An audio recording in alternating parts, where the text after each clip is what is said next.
Physics, chemistry और bio start करने वाले हैं। और बायो में जो टॉपिक आज स्टार्ट करते हैं, डाइजेस्टिव सिस्टम, हिंदी में कहते हैं इसको पाचन तंत्र।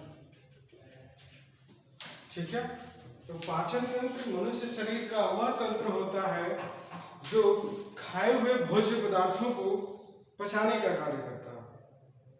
पचाने का तात्पर्य यहाँ यह है कि उसको छोटे छोटे रूपों में क्या कर देना, तोड़ देना, परिवर्तित कर देना, और उसमें से जो आवश्यक चीज होता है वो हमारे शरीर को प्राप्त हो जाता है और अनावश्यक चीज शरीर से बाहर निकल जाता है। और इस प्रक्रिया में शरीर के जो जो अंग भाग लेते हैं उनको सामूहिक रूप से क्या कहते हैं, पाचन तंत्र, डाइजेस्टिव सिस्टम। समझ आ रही है? अब उस टॉपिक को कंप्लीट पढ़ने से पहले हम डायग्राम के थ्रू समझ लेते हैं कि हमारे शरीर का वो कौन कौन सा अंग है जो पाचन में सहायता करता है। समझ आ रही है? उस पाचन तंत्र का एक आउटलाइन डायग्राम हम देखते हैं। ये स्टार्ट होता है एक गोल से सुराख जिसको हम कहते हैं माउथ, मुख। अभी फेर ना बनाए, ध्यान से पढ़ देखें। यह मुख गले से होते हुए ग्रास नली से नीचे की तरफ उतरता है और एक छोटी सी थैली जिसको कहते हैं स्टमक, आमाशय, यहाँ आकर के ये खुलता है। स्टमक में, स्टमक जो होता है लगभग 25 से 30 सेंटीमीटर लंबा होता है। यह स्टमक ऊपर और नीचे से वाल्व द्वारा बंद रहता है। समझ आ रही है? ये इस वाल्व से ठीक नीचे जो का हिस्सा स्टार्ट हो रहा है इसको हम कहते हैं छोटी आंत का भाग। समझ आ रही है? छोटी आंत का ड्यूडेनम हिंदी में इसको कहते हैं। इस पार्ट को, छोटी आंत जो होता है इस पार्ट को क्या कहते हैं, ड्यूडेनम। हिंदी में कहते हैं ग्रहणी, नाम इसका भी हम नोट करेंगे। और ये ग्रहणी हिस्सा यहाँ ऐसे आया और इसका शेष भाग अभी बनाते हैं। इससे पहले बड़ी आंत का फिगर, क्योंकि उसमें बनाने में थोड़ा सा एडजस्ट होता है अच्छे ढंग से, तो इसके लिए ये बड़ी आंत का फिगर बना रहे हैं यहाँ पे। और ये आउटलाइन डायग्राम है, कंप्लीट कंजेस्टेड बुक वाला डायग्राम नहीं। ये ऐसा डायग्राम है जो केवल आप अच्छे से समझ सके।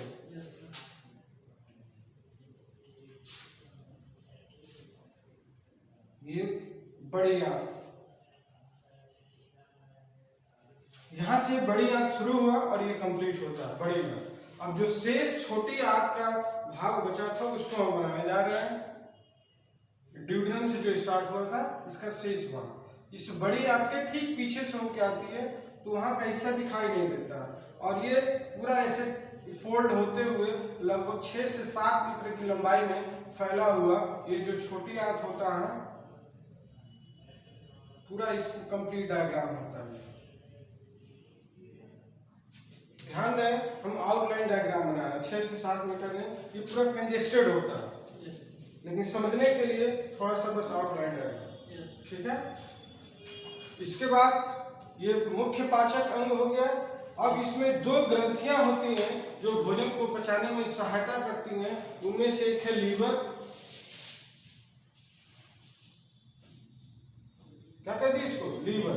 लीवर में जो 2 लोब से मिलकर बना होता है, 2 थैलीनुमा संरचना, इसको कहते हैं राइट लोब, इसको कहते हैं लेफ्ट लोब। इतना डिटेल आप लोगों को बहुत ज्यादा जरूरत नहीं, बस इतना यानी लीवर। लीवर में एक छोटी सी थैली होती है जिसको पित्त की थैली कहते हैं, पित्ताशय कहते हैं, इंग्लिश में गॉल ब्लैडर कहते हैं। यह गॉल ब्लैडर एक नली से होते हुए आकर के छोटी आंत में खुल जाता है।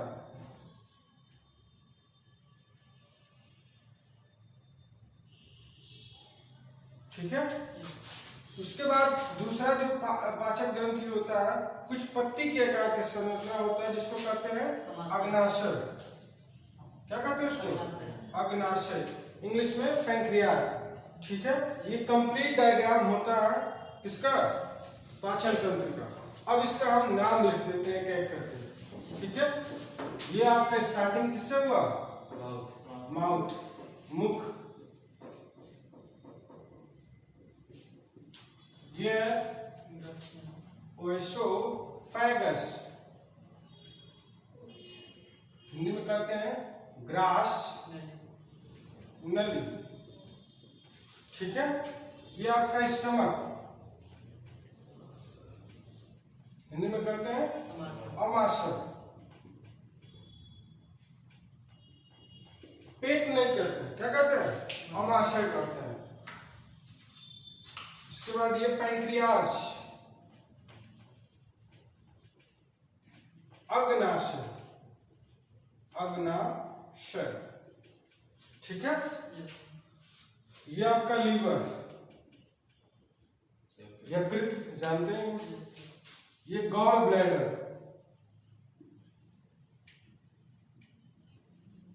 हिंदी में कहते हैं पित्त की थैली या पित्ताशय। ठीक है, अब उसके बाद यहां से ये पूरा एक छोटी आंत का भाग यहां तक, तो ये स्मॉल इंटेस्टाइन,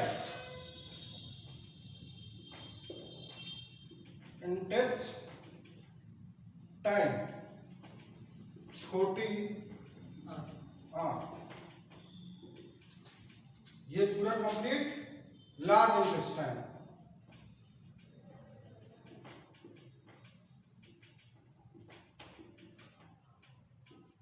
बड़ी आंत। ठीक है, ये कंप्लीट संरचना होता है किस चीज का? पाचन तंत्र का। अब इसमें जो छोटी आंत होता है वो 3 भागों से मिलकर बना होता है, तो उसमें से जो पहला सबसे मुख्य भाग है उसी को याद करने की जरूरत है, ग्रहणी या ड्यूडेनम। ठीक है, उसके बाद जो पार्ट है उसको याद करने की जरूरत नहीं, वनडे एग्जाम में इतना काफी है। ठीक है, बड़ी आंत जो होता है यहाँ से स्टार्ट हो रहा है, ये कंप्लीट संरचना, इसको भी 3 भागों में रखा गया है, लेकिन इसमें एक या 2 भाग जो इंपॉर्टेंट है उसको हम बता दे रहे हैं। ये जो अपेंडिक्स,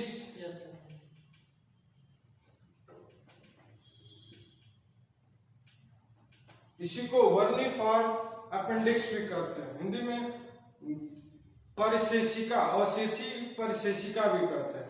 वैसे अपेंडिक्स नाम ही ठीक है, बहुत ज्यादा शुद्ध हिंदी न समझे तो अच्छा। ठीक है, और ये लास्ट एनस,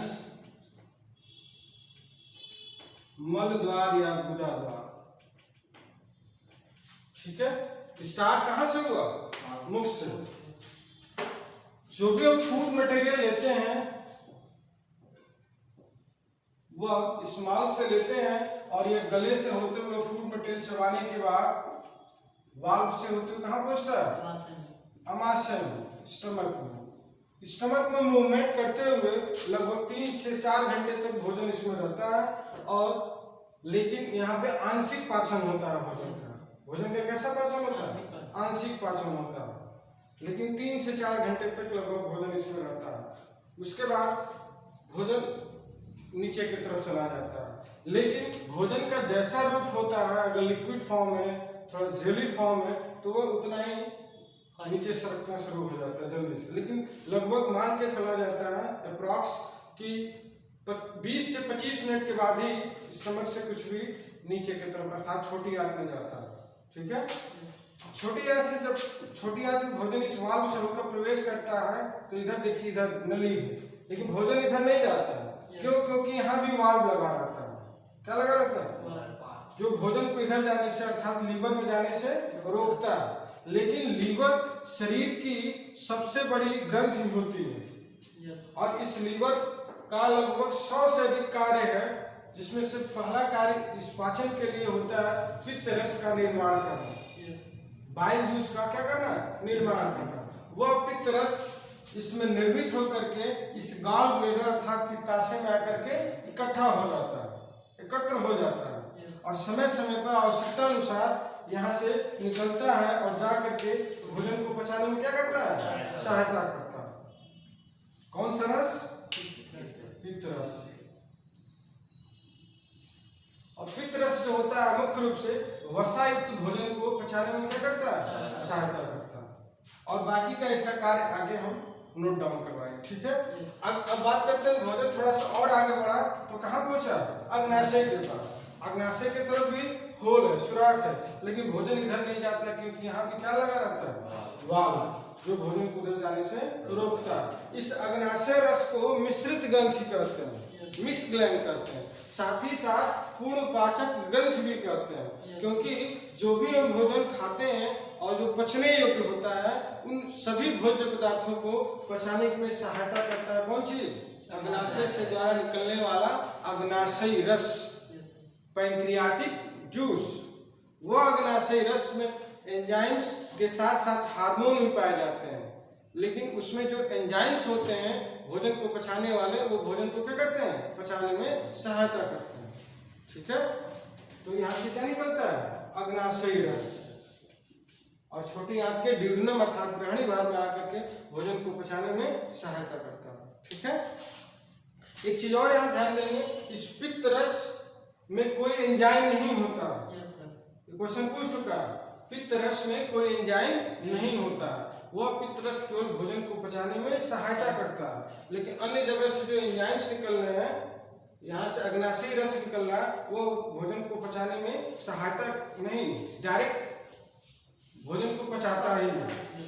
ठीक है, भोजन का आंशिक पाचन आमाशय में, कुछ मात्रा में भोजन का पाचन मुख में होता है, क्योंकि मुख में 3 जोड़ी लार ग्रंथियां पाई जाती हैं, जिनसे लार सलाइवा का सिक्रीशन होता है। उस लार में एक एंजाइम पाया जाता है जिसको कहते हैं टाइलिन। वह टाइलिन एंजाइम भोजन को पचाने में सहायता करता है। ठीक है, तो भोजन का पाचन मुख में हुआ, आंशिक मात्रा में कहाँ हुआ, आमाशय में, कुछ मात्रा में लीवर के पास, उसके बाद अग्नाशय के पास।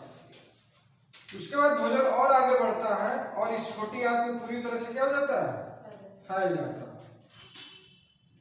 छोटी आंत में पूरी तरह से फैल जाता है। जैसे ही इसमें जाता है तो छोटी आंत की दीवार से निकलता है आंतरीय रस, आंत है ना, आंतरीय रस, इंग्लिश में कहते हैं इंटेस्टाइनल जूस। उसमें भी ढेर सारे पाचक एंजाइम होते हैं जो भोजन को डाइजेस्ट कर देते हैं, और सभी प्रकार के भोज्य पदार्थों का पाचन इसी छोटी आंत में ही कंप्लीट हो जाता है। तो अगर भोजन का पाचन कहाँ कंप्लीट होता है पूछेगा तो आंसर क्या होगा, छोटी आंत में।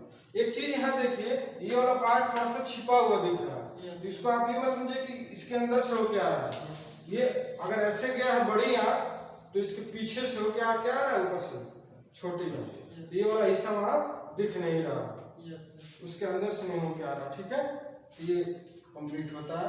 अब जब यहाँ छोटी आंत में भोजन का पाचन कंप्लीट हो गया तो उसके बाद अपचित भोजन कहाँ पहुंचता है, बड़ी में। अपचित मतलब जो न पचा होगा या अनडाइजेस्टेबल जो है, अब वो कहाँ, इस बड़ी आंत में जाता है, और बड़ी आंत में जा करके ऐसे मूव करते हुए समय समय पर एनस द्वारा शरीर से बाहर निकल जाता है अपशिष्ट पदार्थ के रूप में। एक चीज और ध्यान देना है, छोटी आंत में भोजन का पाचन होने के बाद जो आवश्यक पदार्थ होते हैं वो वहीं पे क्या हो जाते हैं, शरीर को प्राप्त हो जाते हैं, क्योंकि छोटी आंत उन आवश्यक भोज्य पदार्थों को अवशोषित कर लेता है, अर्थात सोख लेता है, और ब्लड के माध्यम से पूरे शरीर में सर्कुलेट हो जाता है, जहां जिसकी आवश्यकता होती है वो पहुंच जाता है। जैसे भोज्य पदार्थों की बात करें तो भोज्य पदार्थों में मुख्य रूप से पचने वाले भोज्य पदार्थ कौन कौन से होते हैं, कार्बोहाइड्रेट, प्रोटीन और वसा। हमारे शरीर में इन्हीं तीनों भोज्य पदार्थों का पाचन होता है। कभी भी विटामिन और खनिज अर्थात मिनरल्स का पाचन नहीं होता, केवल किसका होता है, कार्बोहाइड्रेट, वसा और प्रोटीन का पाचन होता है। और पचने के बाद छोटी आंत में वो अवशोषित कर लिए जाते हैं और फिर शरीर को प्राप्त हो जाते हैं ब्लड के माध्यम से। बड़ी आंत में भोजन का पाचन नहीं होता है, क्वेश्चन पूछ चुका है। तो बड़ी आंत में क्या होता है, अपशिष्ट पदार्थों को ग्रहण करना, अपचित भोजन को क्या करना, ग्रहण करना, और जल का अवशोषण करना। जल अर्थात पानी, जो हम पानी पीते हैं वो मुख के रास्ते ग्रास नली से होते स्टमक में आता है, स्टमक से छोटी आंत में जाता है, लेकिन कहीं उसका अवशोषण नहीं होता, अर्थात एब्जॉर्प्शन नहीं होता, शरीर को प्राप्त नहीं होता। कहाँ से प्राप्त होता है, डायरेक्ट बड़ी आंत। जैसे ही बड़ी आंत में जल आता है, इसकी दीवार उस जल को सोखने अर्थात अवशोषित करने की क्षमता रखती है बड़ी आंत, और उसको एब्जॉर्ब कर लेती है, सोख लेती है। फिर वो वो जल अर्थात वाटर ब्लड के माध्यम से, रक्त के माध्यम से पूरे शरीर में सर्कुलेट कर जाता है। फिर जहां उसकी आवश्यकता होती है वो पहुंच जाता है। समझ में आगे? चलो इतना नोट डाउन कर लीजिए, फिर आगे की चीजें हम बताते हैं।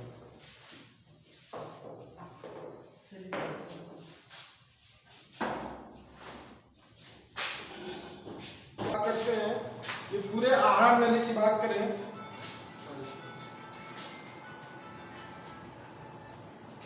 तो पूरे आहार नली की बात करें, पूरे आहार नली जिसको एलिमेंट्री कैनाल कहते हैं, जो माउथ से होते हुए आमाशय छोटी आंत बड़ी आंत तक फैला रहता है, लास्ट एनस तक। इसकी कुल लंबाई जो होती है वह होती है 33 फीट। कितना होता है? 35 फीट। तो इसको नोट कर लेंगे, आहार नली की कुल लंबाई कितनी होती है? 35 फीट।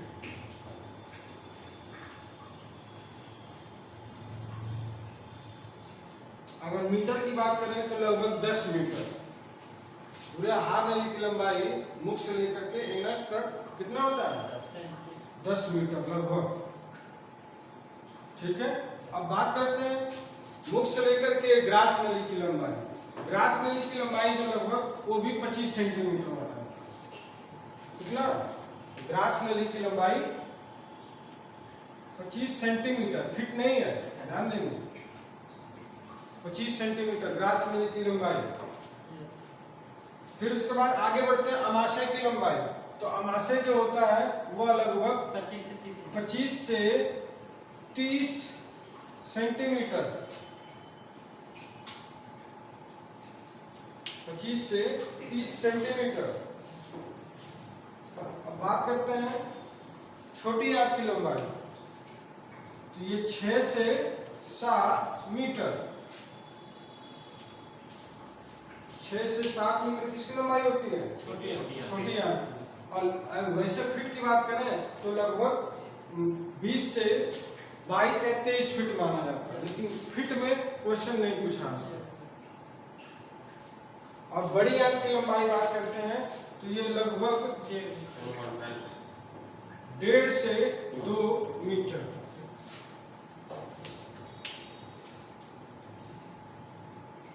डेढ़ से 2 मीटर। फीट की बात करते हैं तो 5 फीट लगभग।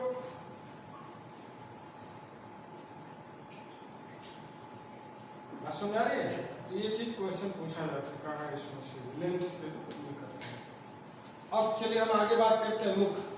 मुख में 3 जोड़ी लार ग्रंथियां होती हैं। कितनी? 3 जोड़ी। इन 3 जोड़ी लार ग्रंथियों से लार अर्थात सलाइवा निकलता है, जो भोजन को पचाने में क्या करता है? सहायता करता है। ठीक है, तो लगभग, और वो जो लार होता है उसमें टाइलिन एंजाइम पाया जाता है। वह टाइलिन एंजाइम भोजन में उपस्थित कार्बोहाइड्रेट युक्त भोज्य पदार्थों को क्या करता है? पचाता है। कार्बोहाइड्रेट युक्त भोज्य पदार्थों को डाइजेस्ट करने में सहायता करता है। क्या चीज? टाइलिन। माना यह जाता है कि लगभग 20 से 30% कार्बोहाइड्रेट उस टाइलिन एंजाइम से क्या हो जाता है? पच जाता है, और शेष जो रहता है वो आगे आमाशय और छोटी आंत में पचता है। ठीक है, तो उसमें आगे लिखेंगे मुख में 3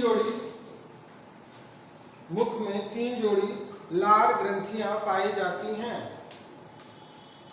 3 जोड़ी अर्थात कितना होगा? 6, संख्या में 6। 3 जोड़ी लार ग्रंथियां पाई जाती हैं।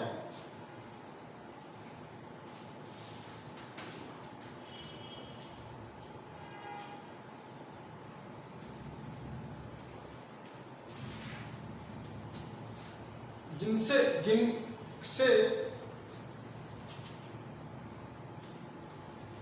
लार का श्रावण होता है। श्रावण मतलब निकलना। लार का श्रावण होता है।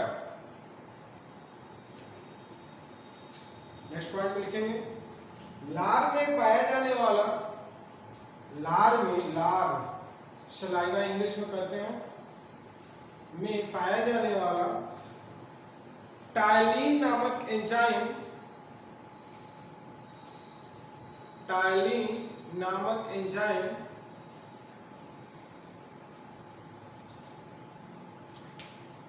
भोजन को पचाने में सहायता करता है।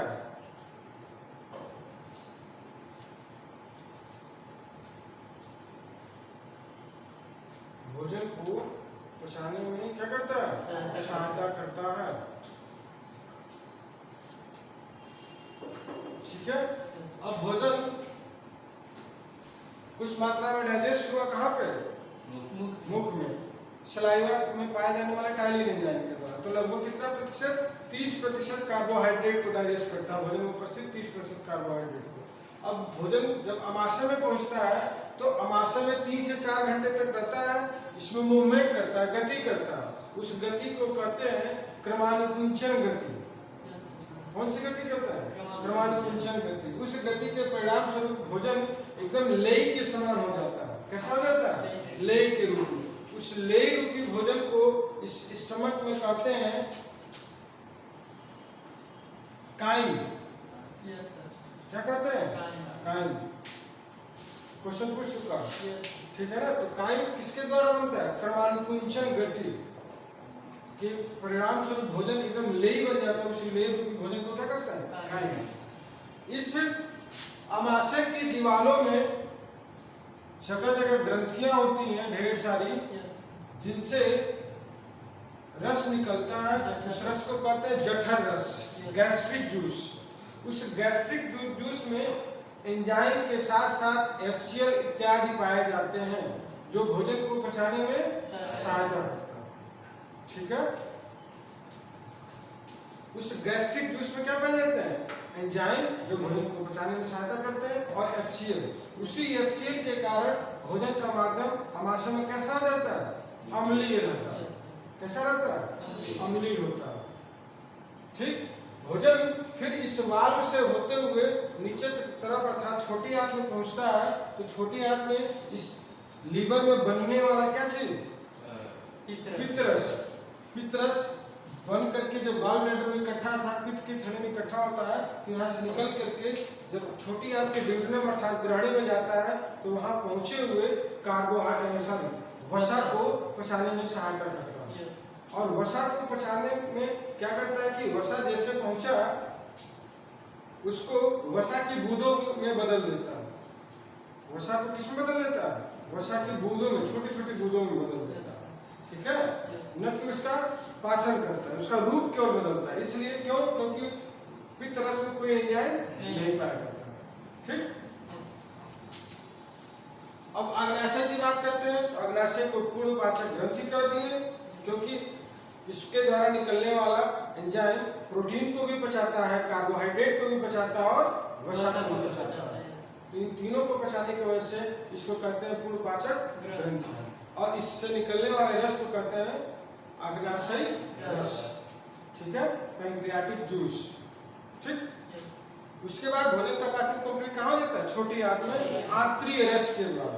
और आंतरीय रस कहाँ से निकलता है? इसी आंत की दीवारों से छोटी छोटी ग्रंथियां होती हैं, जिनसे क्या निकलता है? एक रस, एक लिक्विड, जिसको कहते हैं आंतरीय रस।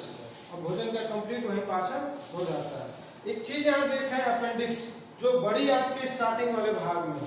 यह अपेंडिक्स बहुत सारे लोग रोग के रूप में सुने होंगे। वह रोग नहीं होता, एक भाग होता है। वर्नी फॉर्म अपेंडिक्स भी कहते हैं। अपेंडिक्स भी क्या है? गलत नहीं है। ठीक है। इस अपेंडिक्स, यह अपेंडिक्स मनुष्य शरीर में अवशेषी अंग है। अवशेषी अंग का मतलब जिसका कोई कार्य नहीं है इस समय, लेकिन यह पहले के समय में क्या था? कार्यरत था। इस समय कार्यरत नहीं है, लेकिन पहले के समय कार्यरत। ऐसे अंग, जंतुओं के ऐसे अंग जो पहले कार्यरत थे, बाद में कोई कार्य नहीं करते हैं, निष्क्रिय हो गए, उनको कहते हैं अवशेषी। उनमें से क्या है? अपेंडिक्स। इस अपेंडिक्स में भोजन जैसा अपशिष्ट पदार्थ जो हो जाता है, वह इधर जाता है और वापस इधर से क्या होता है? लौट के चला आता है। लेकिन कभी कभी किसी किसी व्यक्ति में क्या होता है, यह अवशेषी अंग अर्थात निष्क्रिय अंग है, तो भोजन जाके वहीं रुक जाता है। समझ रहे हैं आपको? रुक जाने की वजह से भोजन वहीं सड़ना शुरू कर देता है। रुकने का कारण, रुकने का कारण क्योंकि इनएक्टिव ऑर्गन है। क्या है? इनएक्टिव मतलब निष्क्रिय, इसका कोई कार्य ही नहीं है, तो किसी कारणवश क्या हो गया, रुक गया, क्योंकि इनएक्टिव है, कोई कार्य ही नहीं है, इसलिए वहां रुक गया। और रुकने की वजह से ये किसी किसी व्यक्ति में होता है, सब में नहीं होता। तो रुकने की वजह से भोजन सड़ने लगा, सड़ने की वजह से इसकी दीवार में इंफेक्शन फैला गया और वह इंफेक्शन धीरे धीरे घाव बन जाता है। समझ आ रही है? और घाव के कारण भोजन करने के बाद लगभग आधा घंटा 45 मिनट बाद इस हिस्से में जहाँ अपेंडिक्स होता है वहाँ दर्द शुरू हो जाता है। तो अगर समय रहते, अगर पहचान लेते हैं, डॉक्टर कोड कर लेते हैं तो ठीक है, और नहीं तो बहुत ज़्यादा अगर टाइम लग जाता है तो उसकी दीवार बहुत पतली हो जाती है इन्फेक्शन के कारण, तो उसको यहाँ से काट करके क्या कर देते हैं, निकाल देते हैं ऑपरेशन के द्वारा, और यहाँ से स्टिचिंग अर्थात सिलाई कर देते हैं, तो भोजन ऐसे आया इधर चला जाए। लेकिन यही अपेंडिक्स मनुष्य को छोड़ करके जितने जानवर हरे घास वगैरह पत्तेदार खाते चीजें हैं, हरा घास भूसा वगैरह, तो उसको पचाने में क्या करता है, अपेंडिक्स सहायता करता है। उस हरे पत्तेदार घासों में, भूसा इत्यादि में एक कार्बोहाइड्रेट पाया जाता है जिसको कहते हैं सेलुलोज। क्या कहते हैं? सेलुलोज, नाम सुने होंगे। उसी सेलुलोज को पचाने वाला एंजाइम इसके द्वारा निकलता है। तो मनुष्य जब आदिमानव के रूप में हुआ करता था तो क्या खाता था, पत्तेदार चीज, कंदमूल वगैरह करते हैं ना, खाता था। तो उस समय ये एक्टिव था, उससे एंजाइम निकलता था, उसको पचा देता था। लेकिन धीरे धीरे वो पत्ता वगैरह चीज खाना, घास वगैरह खाना क्या कर दिया, कम कर दिया, बंद कर दिया। तो ये काम भी करना बंद कर दिया और ये अवशेषी हो गया। लेकिन कहें अगर ये कि क्या कुछ दिन के बाद अगर केवल पत्ता ही खाना शुरू कर दें तो एक्टिव हो जाएगा?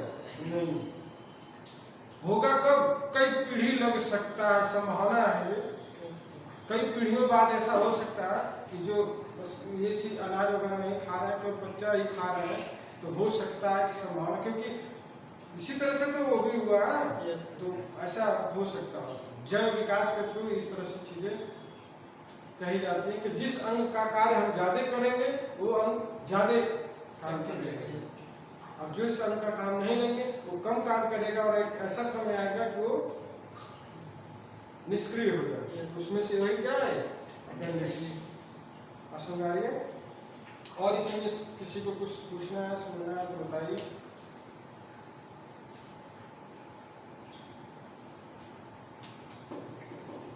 सर अगर आपने कौन से एंजाइम सब एक एक करके ठीक है। जो घूम रहा है क्या बोलता है, जो मतलब कायम बन रहा है, उसी तरह कायम बन रहा है, उसको क्या बोलते हैं, क्रमानुकुंचन गति। उस गति को क्या कहते हैं, नोट कर लीजिए, सब चीजों को नोट कर लीजिए। हर चीज लिखवाना संभव नहीं है। लंबाई टोटल लिख लिए।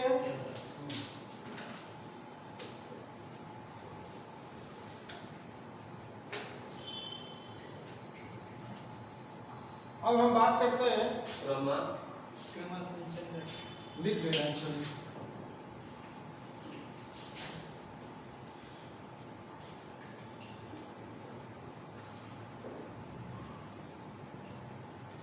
क्रमानुकुंचन गति, इस गति के परिणाम स्वरूप भोजन क्या बन जाता है, कायम। अब हम बात करते हैं भोजन का माध्यम आहार नली में कहाँ और कैसा रहता है। तो मुख से लेकर के इस ग्रास नली तक, ग्रास नली में भोजन का माध्यम कैसा होता है, छारी होता है। कैसा होता है, छारी। लेकिन अगर एग्जैक्ट बात करें तो पीएच मान 6.8 होता है। समझ आ रही है ना? तो छारी नहीं होगा, अम्ली होगा। लेकिन कैसा, हल्का अम्लीय। Yes sir. कैसा होगा? हल्का अम्लीय। हल्का अम्लीय होगा। क्षारी हम गलत बोल दिए हैं, क्षारी नहीं, क्या होगा? अम्लीय। अम्लीय लेकिन हल्का अम्लीय। किसी किसी बुक में दिया हुआ है उदासीन, क्यों दिया है कि 6.8 लगभग बराबर कितना है? 7। 0.2 ही तो कम है, इसलिए कह देंगे उदासीन। यस। लेकिन अगर एग्जैक्ट बात करेंगे तो हल्का अम्लीय, क्योंकि 7 से थोड़ा कम है। बहुत ज्यादा कम रहता तब अम्लीय हो जाता, 6 या 6 से कम रहता तो अम्लीय कहना ठीक है। यस। लेकिन ये 7 के बराबर है, इसलिए क्या कहेंगे इसको? क्षारी। इससे उदासीन। उदासीन या हल्का अम्लीय। यस। ठीक है। उसके बाद भोजन जैसे ही अमाशय में आता है तो अमाशय में पूरा यहाँ तक, अमाशय तक पीएच मान क्या होता है यहाँ पे अमाशय में? 1 से लेकर 3.5 3.5 होता है पीएच, अर्थात कैसा? अम्लीय। अम्लीय होता है। अम्लीय किस लिए होता है? क्योंकि अमाशय की दीवार से जो जठर रस निकलता है उसमें क्या पाया जाता है? HCl। यस। किसके कारण अम्लीय होता है? HCl के कारण। HCl के कारण। समझाता रहिए, हाइड्रोक्लोरिक अम्ल के कारण भोजन का माध्यम अमाशय में अम्लीय हो जाता है। ठीक है। जैसे ही भोजन छोटी आंत में पहुंचता है तो पूरा छोटी आंत में भोजन का माध्यम क्षारीय हो जाता है। अब पीएच मान छोटी आंत में कैसा होगा? क्षारीय। अब पीएच मान हो जाता है 7.7 के बराबर, जो कैसा हो गया? क्षारीय हो गया।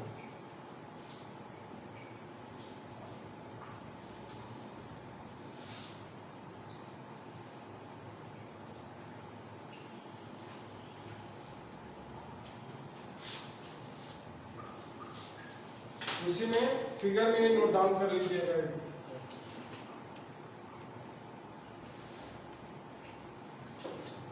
और छोटी आंत में क्षारीय किसके कारण होता है? पित्त रस के कारण।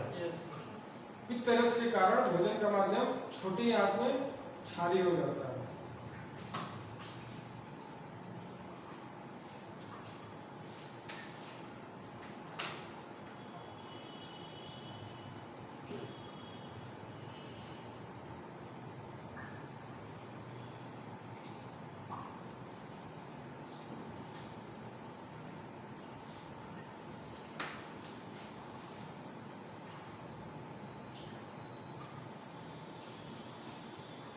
इधर छोटी आंत के साथ साथ बड़ी आंत में भी भोजन का माध्यम क्षारीय होता है। 7.7 हाँ 7.7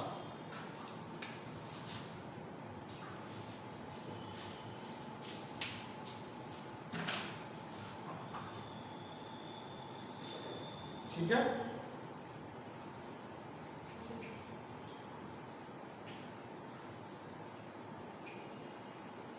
अब इसमें हम बात करते हैं, एक एक करके पढ़ेंगे किस किस चीज का पाचन होता है अगर तो उसमें हम बात करते हैं, उसको कंप्लीट करते हैं भोज्य पदार्थ। क्या कहते हैं? भोज्य पदार्थ। हेडिंग लिखेंगे भोज्य पदार्थ।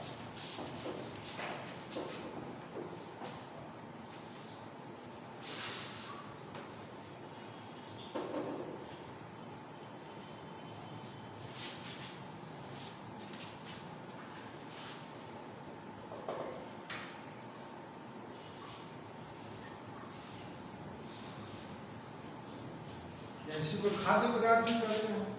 तो भोज्य पदार्थ में जिनका पाचन होता है वो मुख्य रूप से कौन कौन है? कार्बोहाइड्रेट,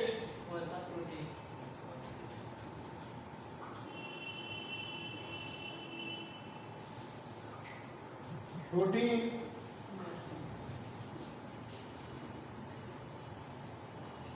और वसा।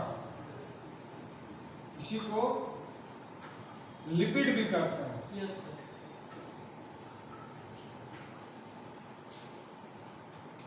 इंग्लिश में फैट कहते हैं, प्रोटीन को इंग्लिश में प्रोटीन ही कहते हैं, कार्बोहाइड्रेट को कार्बोहाइड्रेट ही कहते हैं।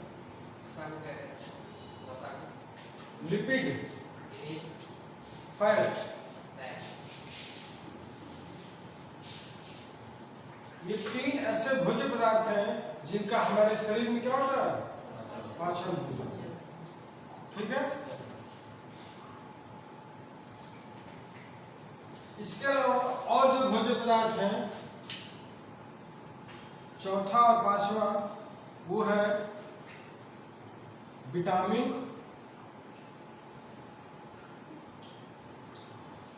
और क्या चीज? खनिज। खनिज मतलब मिनरल्स। विटामिन तो जानते ही हैं, लेकिन इन दोनों भोज्य पदार्थों को हम लेते तो हैं, हमारे भोजन का, भोज्य पदार्थों का सबसे इंपॉर्टेंट भी है, यस इंपॉर्टेंट भाग भी है, लेकिन क्या नहीं होता है?